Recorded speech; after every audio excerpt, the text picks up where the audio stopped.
ہم سمجھتے ہیں کہ یہ حافظ قرآن ہماری 2 رکعت کا امام ہے، ہمارا خطیب کو سمجھتے ہیں یہ ہماری جمعہ کی خطبے کے دینے کا یہ ہمارا خادم ہے۔ محترم جناب حضرت مولانا کلیم الرحمن قاسمی صاحب میسور کرناٹک، آپ سے درخواست ہے کہ آپ اس پروگرام سے متعلق اپنی تاثرات کا اظہار فرمائیں۔ السلام علیکم ورحمۃ اللہ وبرکاتہ۔ الحمد للہ الذی خلق الانسان وعلمہ البیان وانزل له القرآن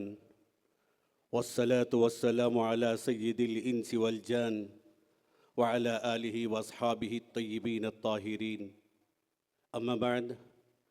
فقد قال اللہ تبارک وتعالى في القرآن المجید اعوذ باللہ من الشیطان الرجیم بسم اللہ الرحمن الرحیم وسارعوا الى مغفرة من ربکم وجنة عرضها السماوات والارض اعدت للمتقین، صدق اللہ العظیم وصدق رسولہ النبی الکریم ونحن على ذلك من الشاہدین والشاکرین۔ اسٹیج پر تشریف فرما ہم سب کے مخدوم مکرم استاذ الاساتذہ و استاد القراء صدر اجلاس دامت برکاتہم وعمت فیوزہم، دیگر اسٹیج پر تشریف فرما قابل قدر اور قوم و ملت کی آنے والی نسلوں کے لیے آئیڈیل اور نمونہ اور رہبر حضرات علماء اکرام و حاضرین مجلس و خواتین اسلام، میں تو ابھی طفل مکتب ہوں ان حضرات اساتذہ اکرام کے سامنے۔ ناظم اجلاس کا حکم ہوا اس لیے کہ ماہر القرآن کے ساتھ الحمدللہ پہلے ہی دن سے ہم جڑے ہوئے ہیں، اسی مناسبت سے کچھ کہنے کی جرت کر رہا ہوں حضرات اساتذہ اکرام کے سامنے، غلطی اور کوتاہی کی معافی کے ساتھ۔ حاضرین اکرام، آج کا یہ دور مسابقتی دور ہے، کمپٹیشن کا دور ہے۔ ابتدائی لیول سے لے کر سب سے اعلیٰ اور اونچے درجے تک آج ایک کمپٹیشن کا دور دنیاوی ماحول کے اندر چل رہا ہے، چاہے وہ ایجوکیشن کے اندر ہو، چاہے وہ تجارتوں کے اندر ہو، یا لوگوں کے اپنے آپسی مسابقتی دور کے جذبے کے ساتھ آج کے اس ماحول میں پلنے والے ہمارے نوجوان تاجر ہوں کہ ہمارے بزرگ حضرات ہوں، ہمارے خواتین اسلام ہوں، ہم اور آپ دیکھیں کہ آج یہ مسابقتی دور دنیاوی اعتبار سے اتنا تیز اور ترار اور ہمارے ذہنوں کو مفلوج کیا ہوا، ہمارے دلوں کی گہرائی کے اندر اترا ہوا کہ ہمارے اسکولوں کے اندر ایل کے جی یو کے جی کا بھی ایک فنکشن کا اعلان ہوتا ہے اور اس کے کمپٹیشن کا اعلان کیا جاتا ہے۔ آیا ڈگری کالجوں کے نوجوان بچے اور بچوں کی بات نہیں کرتا؟ ایل کے اور یو کے جی کے اندر پڑھنے والے ان معصوم بچوں کے درمیان میں جب اسکول کا انتظامیہ کمپٹیشن کراتا ہے، ایک فنکشن کا اعلان کرتا ہے، اسکول کے اندر تل دھرنے کی جگہ نہیں رہتی، چھوٹے ہو کی بڑے، مرد ہو کی خواتین، اپنے بچوں کی حوصلہ افزائی کے لیے سب کے سب حاضر ہوتے، سب داد دیتے ہی، سب مبارکباد دیتے ہی۔ پھر یہ کیا ظلم ہے کہ ان مدارس اسلامیہ میں پڑھنے والے اور ان حضرات حفاظ اکرام، ان حضرات محدثین اور ان حضرات مفسرین کی حوصلہ افزائی کے لیے ہم سمجھدار پڑھے لکھے بڑے لوگ بھی آگے بڑھ کر کیوں نہیں آتے؟ یہ آج ہمارا المیہ ہے۔ ہم مدارس کو گری ہوئی نگاہ سے دیکھتے ہیں، حافظ قرآن کی ہمارے اندر عظمت نہیں ہے۔ ہم سمجھتے ہیں کہ یہ حافظ قرآن ہماری 2 رکعت کا امام ہے، ہمارا خطیب کو سمجھتے ہیں یہ ہماری جمعہ کی خطبے کے دینے کا یہ ہمارا خادم ہے۔ نہیں دوستو، جس دن ہم اپنے مصلی کے امام کو اپنی زندگی کا امام مان لیں گے، اپنے ممبر پر کھڑے ہونے والے ہمارا خطیب اور مقرر کو ہماری زندگی کا اسے رہبر رہنما مار لیں گے، رب ذوالجلال کی قسم حضرات اساتذہ کرام کے سامنے میں یہ دعوے کے ساتھ کہوں گا، ہماری دنیا بھی سنور جائے گی، آخرت بھی ہماری بدل جائے گی۔ آج ضرورت ہے ہم اپنے حافظ قرآن کی حوصلہ افزائی کریں، ہم اپنے خطیبوں کی قدر کریں، ہم اپنے ائمہ کی تعظیم اور تکریم خود بھی کریں، ہماری آنے والے نسلوں کو بھی ہم کرائیں۔ یہ وہ آج کا مسابقتی اور کمپٹیشن کے دور میں ان ہمارے مدارس اسلامیہ اور مکاتب دینیہ کے اندر پڑھنے والے ان حفاظ اکرام کو، قراء اعظام کو ایک ایسا عمدہ پلیٹ فارم دیا جائے جس میں وہ طلبہ، وہ حضرات قرہ اور حفاظ اعظام اپنے صلاحیتوں کا کھل کر مظاہرہ کرے اور ان کے اندر بھی وہ کمپٹیشن کا ایک جذبہ، ایک ہمت اور ایک حوصلہ آئے۔ انہی فکروں کے ساتھ کہ ہمارے ان مدارس میں پڑھنے والے طلباء کے لیے ایک اعلیٰ اور عمدہ اسٹیج ان کے لیے فراہم کیا جائے تاکہ ان کی صلاحیتوں بھی نکھر کر لوگوں کے سامنے آئے اور لوگ اس سے مستفید ہوں۔ انہی مقاصد کو لے کر SRZ انٹرپرائزز کے مالک عالی جناب حافظ و قاری عبد الرحمن شاہد صاحب دامت برکاتہم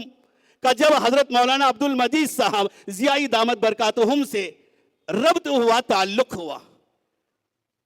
حضرت قاری عبد الرحمن صاحب شاہد کے کچھ کرنے کے جذبات تھے، ادھر حضرت قاری عبد المجید صاحب ضیائی۔ شاید کہ آپ کو معلوم نہ ہو، میں آپ کو بتا دوں، پچھلے 20-25 سالوں سے ہماری ان کی اپنی دوستی ہے۔ اللہ تبارک و تعالیٰ نے عجیب و خداداد صلاحیتوں کا مالک بنایا ہے۔ آج یہ نیشنل اور انٹرنیشنل مسابقوں میں حکم کرتے ہیں، اس کی کنوینر بنتے ہیں، تو اس کے لیے کتنی صلاحیتوں کی ضرورت ہے حضرات قرہ، حضرات علماء اس بات کو جان سکتے ہیں۔ بیسکلی مکاتب کے درمیان کے طلباء سے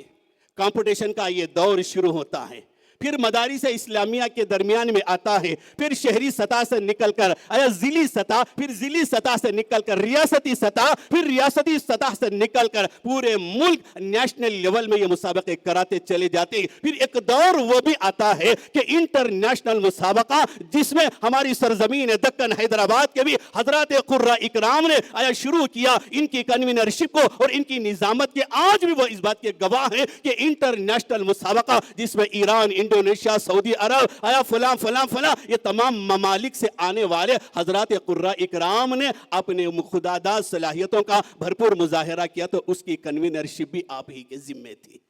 آج یہ ماہر القرآن ایوارڈ 2024 اور 25 کی کنوینرشپ میں سمجھتا ہوں ان کے لیے تو بائیں ہاتھ کا کھیل ہے، حضرت مولانا عبد المجید صاحب کے لیے،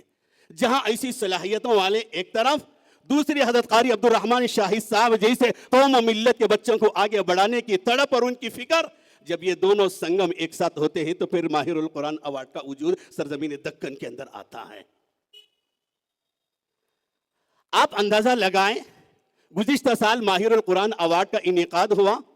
اور 2025 کے اندر آج جس میں ہم اور آپ شریک ہیں، گزشتہ سال تقریباً 600 پورے ہندوستان بھر کے حضرات قرہ اور حفاظ اعظام نے اس میں شرکت فرمائی تھی، اور 2025 میں 900 سے زائد حضرات علماء حفاظ نے فارم کو داخل کیا تھا۔ پھر ان میں سے چھانٹ کر کے 10 کو آپ کے سامنے اسٹیج پر لے کر آنا، خون پسینہ ایک ہو جاتا ہے۔ جو محنت کرتے ہیں، جو اس کی حقیقت کو جانتے ہیں، وہ سمجھتے ہیں۔ اس لیے آپ جہاں کہیں بھی قرآن کریم کا پروگرام ہو، آپ اپنی بھرپور صلاحیتوں کو ان کے ساتھ شامل کر دیں۔ انشاءاللہ ہماری یہ کوشش ہمارے لیے مغفرت کا ذریعہ بن جائے گی انشاءاللہ۔ حضرت قاری عبد الرحمن صاحب نے یہ بیڑا انہوں نے اٹھایا ہے، اور ان کے معاونین کے طور پر حضرت مولانا عبد المجید صاحب ہیں، اور خدا کی توفیق سے کچھ حصہ ہمیں بھی ان کے ساتھ لگانے کا اللہ تبارک و تعالیٰ نے موقع دیا ہے۔ اللہ تبارک و تعالیٰ ان کی کوششوں کو اللہ قبول فرمائے، اللہ ان کی صلاحیتوں کو قوم و ملت کے لیے نافع بنائے، فائدہ مند بنائے، سود مند بنائے، بچوں کی حوصلہ افزائی کرتے ہوئے ان کو آگے بڑھنے کے لیے راہیں کو اللہ تبارک و تعالیٰ ہموار فرمائے۔ اللہ تبارک و تعالیٰ نظر بس سے اللہ ان کی حفاظت فرمائے۔ حضرت قاری صاحب نے خطبہ استقبالیہ میں بہت ساری اپنے دکھ اور درد اور اپنے اوپر پیش آنے والے حالات کو سامنے رکھا کہ کن حالات سے گزرتے ہیں، اور آج ہم یہ دوسرا سال ماہر القرآن ایوارڈ کا دیکھ رہے ہیں۔ ایک مختصر سا مجمع مجھے اور آپ کو نظر آتا ہے۔ میں قاری صاحب سے ادباً گزارش کروں گا، اس سے آپ چھوٹا دل نہ کریں۔ انشاءاللہ ایک دن وہ آئے گا، یہ گراؤنڈ آپ کے لیے چھوٹا پڑ جائے گا، آپ اسٹیڈیم جائیں گے وشاکھاپٹنم کی سرزمین پہ جہاں کرکٹ کے لیے لوگ مرتے ہیں، انشاءاللہ قرآن کریم کے ان حفاظ اکرام کے دیکھنے کے لیے، سننے کے لیے اللہ آپ سے وہ کام لے گا۔ میں تو اتنا ہی کہوں گا، حوصلہ رکھ، وہ منظر بھی آئے گا، حوصلہ رکھ، وہ منظر بھی آئے گا، پیاسے کے پاس چل کر خود سمندر بھی آئے گا۔ یوں تھک کر نہ بیٹھ اے منزل کے مسافر، یوں تھک کر نہ بیٹھ اے منزل کے مسافر، منزل بھی ملے گی اور ملنے کا مزہ بھی آئے گا۔ وآخر دعوانا الحمدللہ رب العالمین۔